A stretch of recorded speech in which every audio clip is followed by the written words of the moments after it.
Manhattan's luxury market took a much-anticipated breather for most of 2017. The frenetic pace of activity, long the norm during the recent building boom, slowed.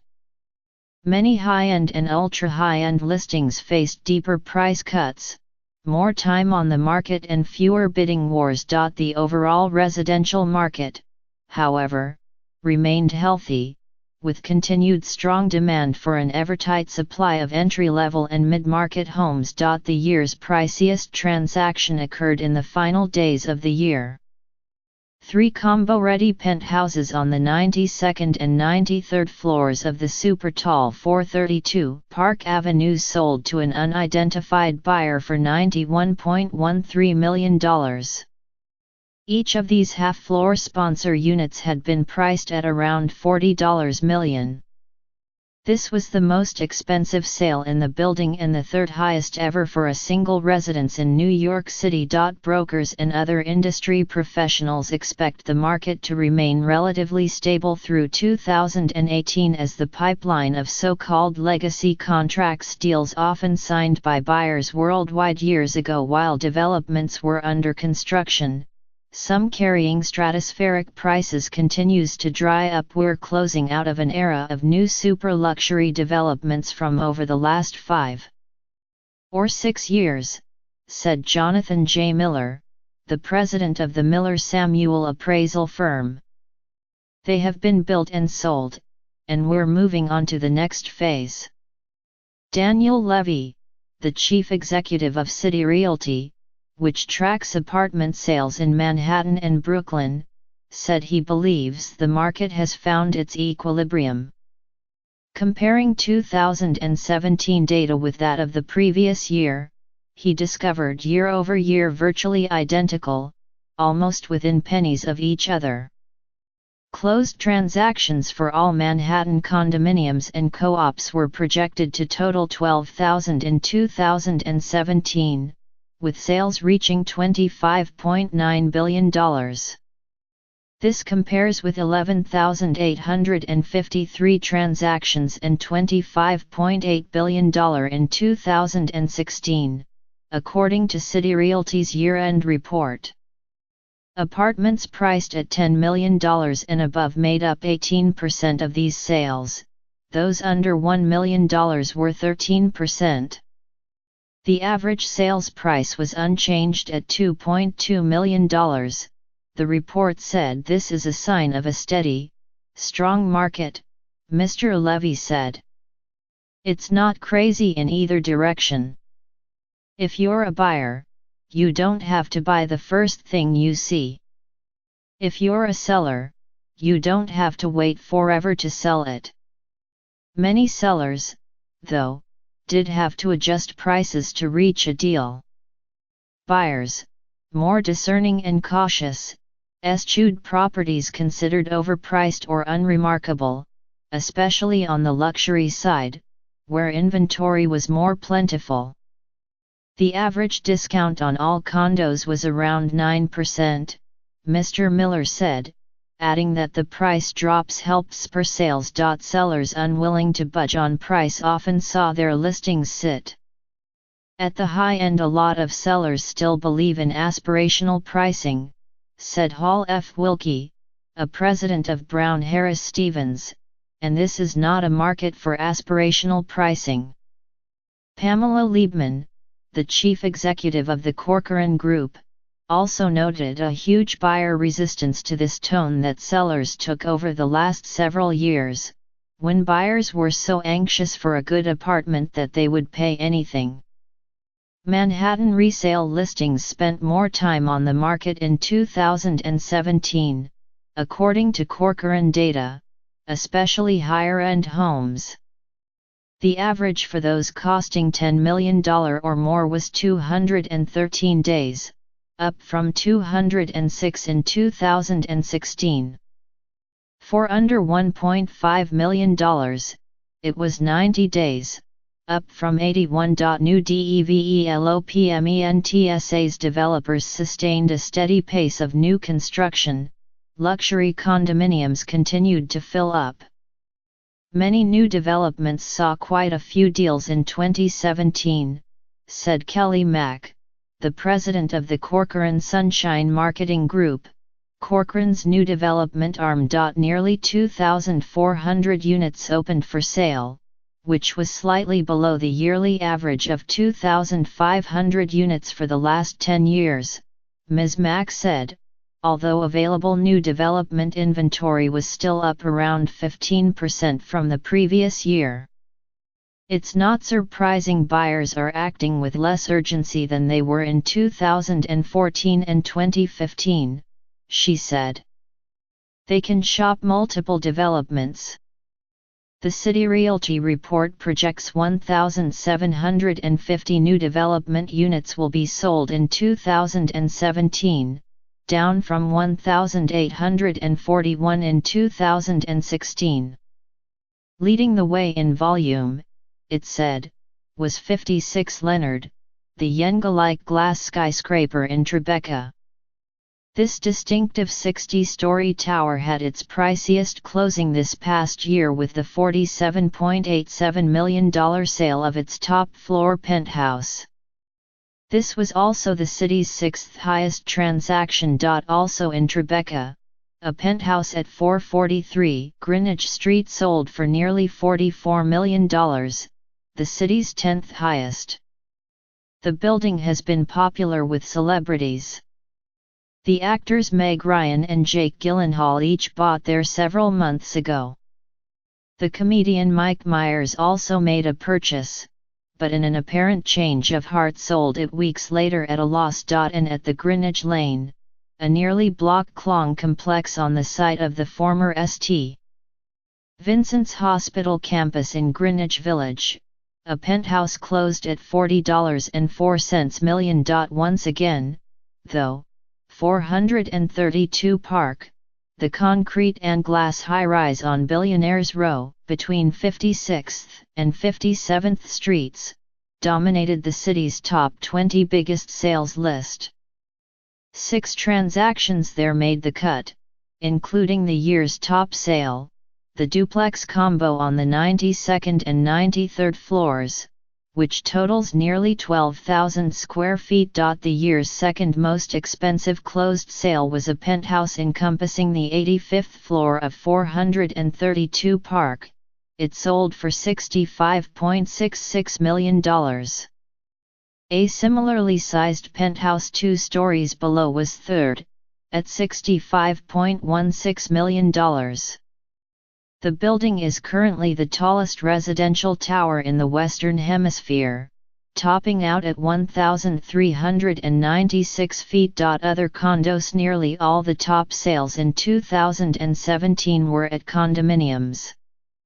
While many of them occurred in the new developments, there were also big closings at older buildings. The city's 5th most expensive sale was at 15 Central Park West, the twin tower limestone structure at 61st Street that opened in 2008. A penthouse on the 40th floor sold for $50.55 million. The building once held the record for the city's most expensive single-family residence, with an $88 million penthouse sale in 2012. Another penthouse, this one on the 77th floor at Time Warner Center's Mandarin Oriental, at 80 Columbus Circle, which opened Indiana 2003, sold for $38.90 million. The condo market overall was basically flat.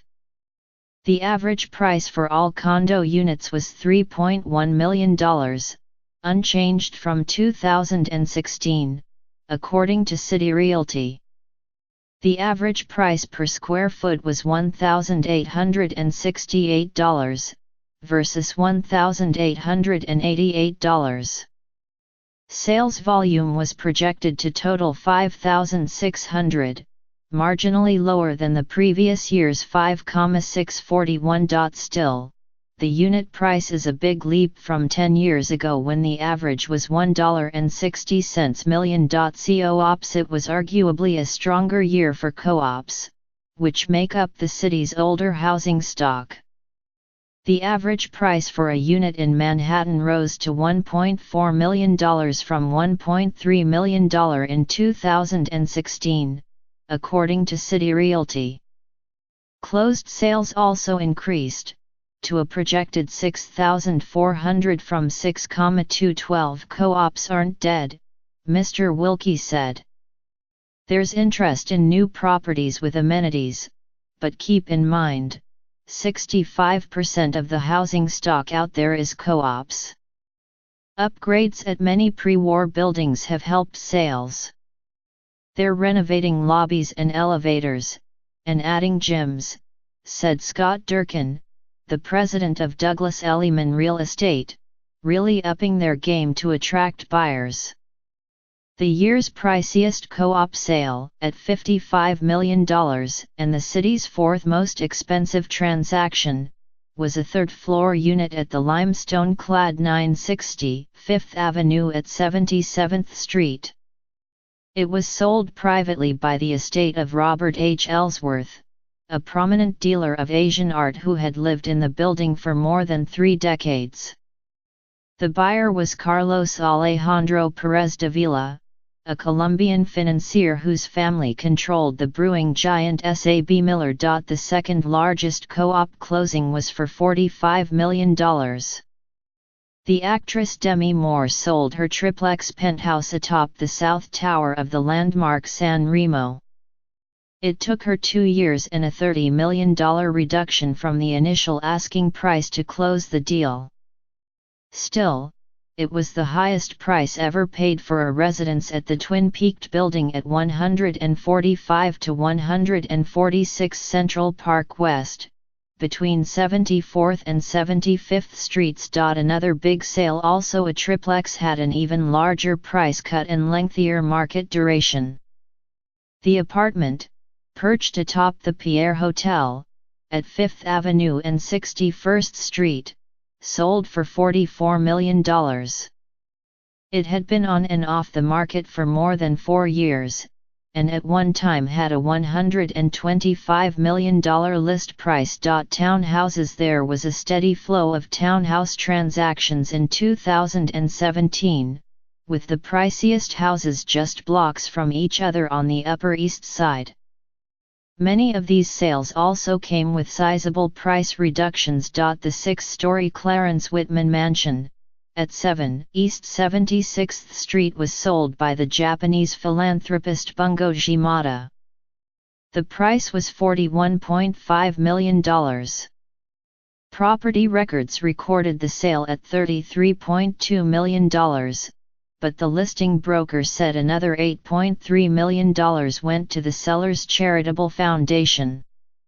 The 1,898 limestone house had been on and off the market since late summer 2015, and had been listed for as much as $50 million. The 5-story mansion at 12 East 73rd Street was sold for $41 million by the real estate investor Andrew L. Farkas, whose family owned the Alexander's department store chain.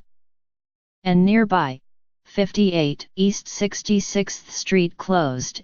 It was acquired by Craig Philippaki, a prolific broker with Brown Harris Stevens, for $24.18 million. Another townhouse seller was the former Today host Billy Bush. His home at 224 West 22nd Street fetched $7.43 million, about 15% below what he had paid for it in 2015. The sale came after his suspension and subsequent departure from the morning show. Brookly, the borough had a record condo transaction in 2017, with the long-awaited sale of a triplex penthouse atop the Clock Tower building in Dumbo. The 7,000 square foot apartment, at 1 Main Street closed at $15 million after lingering on the market for more than 7 years. The original price was $25 million. This was Brooklyn's second most expensive residential sale. In 2015, an enormous brick townhouse in Cobble Hill, with a 4-car garage, closed at $15.5 million. The photographer Jay Meisel bought the house for use as a studio and residence. Looking ahead, construction cranes for residential projects continue to dot the skyline.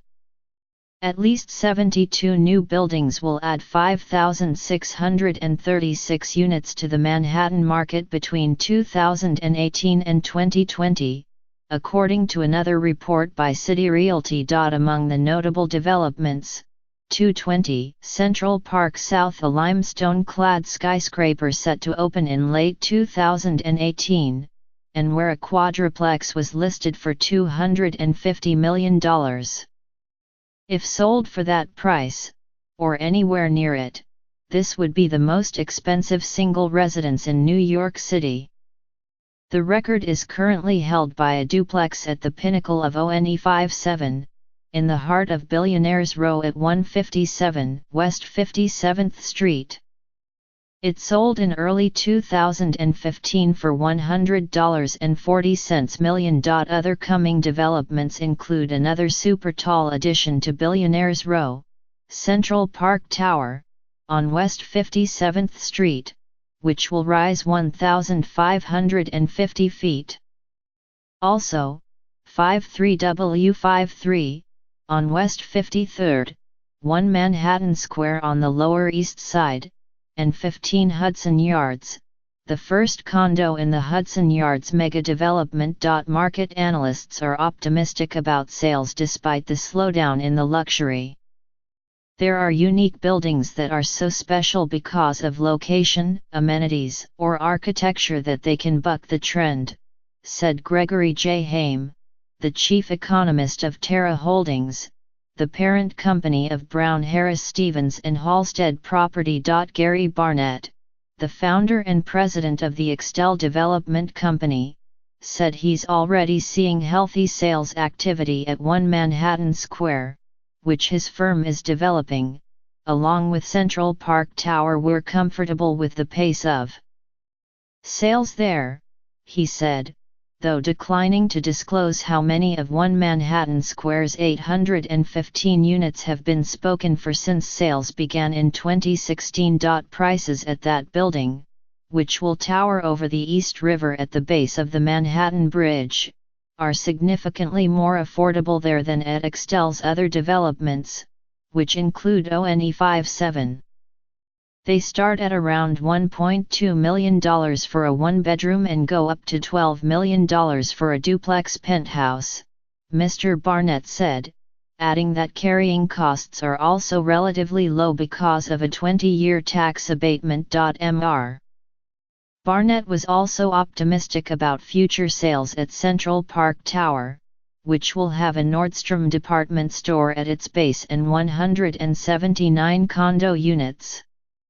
He didn't provide specifics about prices, but documents filed with the state attorney general indicate that total sales were anticipated to exceed $4 billion. The demand in New York City is still very good, Mr. Barnett said.